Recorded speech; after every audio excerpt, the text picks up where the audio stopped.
Example 2.1 पे आते हैं अब हम 74 पेज पे।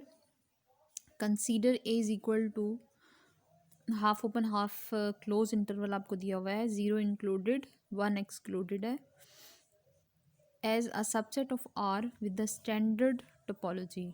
स्टैंडर्ड टोपोलॉजी जो आपके पास आर के ऊपर होती है वो ओपन इंटरवल्स वाली टोपोलॉजी होती है, यानी कि ऐसी टोपोलॉजी जिसमें सारे ओपन इंटरवल्स लिख दिए जाते हैं, तो उनसे बनने वाली जो टोपोलॉजी होगी वो स्टैंडर्ड टोपोलॉजी होगी। तो उसका हमने आर का सबसेट लिया है, हमने अपना जो सेट उठाया है, ये टोपोलॉजी में से नहीं उठाया, ये हमने आर का एक सबसेट लिया है, ठीक है। अब इस सबसेट का इंटीरियर फाइंड आउट करना है।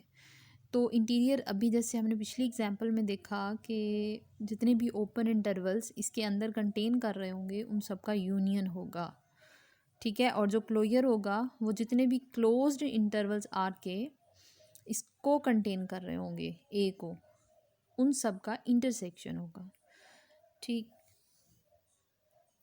तो इस एग्जाम्पल को इस तरह से मैं आपको समझाती हूँ कि एक रियल लाइन के ऊपर -इन्फिनिटी से +इन्फिनिटी तक हमें जो सबसेट दिया गया है वो 0 से 1 तक है, ठीक है। 0 इंक्लूड है और 1 एक्सक्लूड है।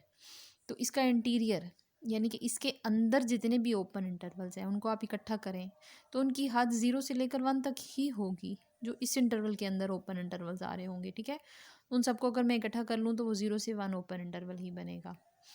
और जो क्लोज की बात है, क्लोजर फाइंड आउट करना, जितने भी क्लोज्ड इंटरवल्स इसको कंटेन कर रहे होंगे उनका इंटरसेक्शन। आप जानते हैं इंटरसेक्शन में हमेशा सबसे छोटी वाली चीज़ आपको मिलती है। जैसे मेरे पास एक सेट में 1 2 3 है, दूसरे सेट में 1 2 है, तो उन दोनों का इंटरसेक्शन फिर 1 2 होगा, यानी कि जो छोटे वाला आंसर होगा, ठीक है।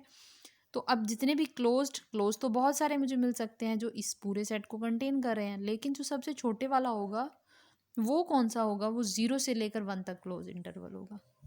तो फिर क्लोज सेट्स जो एक को कंटेन करेंगे उन सबको मैं लिख तो नहीं सकती क्योंकि रियल लाइन तो बहुत लंबी होती है, तो हम इस तरह से इसको शो कर सकते हैं, intersection of all close sets containing A 0 से लेकर 1 तक जो क्लोज सेट बनेगा, ठीक।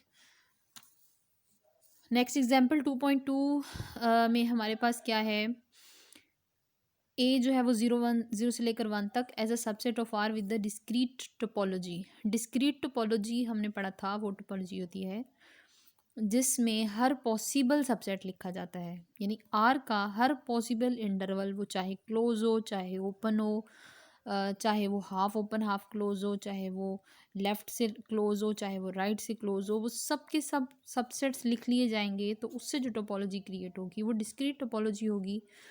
तो डिस्क्रीट टोपोलॉजी में फिर हर सेट ही ओपन होता है और हर सेट ही क्लोज होता है। You have to remember this कि डिस्क्रीट टोपोलॉजी में हर सेट ओपन होगा, क्योंकि टोपोलॉजी में हम सारे के सारे सेट लिख लेते हैं, और जब हम सब लिख लेते हैं तो फिर उनके कॉम्प्लीमेंट्स भी इंक्लूड हो जाएंगे, क्योंकि एक सेट दूसरे का कॉम्प्लीमेंट बन सकता है। तो डिस्क्रीट में हर सेट ओपन है और हर सेट ही क्लोज है। तो फिर पिछले थ्योरम में के थर्ड पार्ट में हमने देखा था कि जो सेट ओपन होता है वो खुद अपने इंटीरियर के बराबर होता है, और जो सेट क्लोज्ड होता है वो भी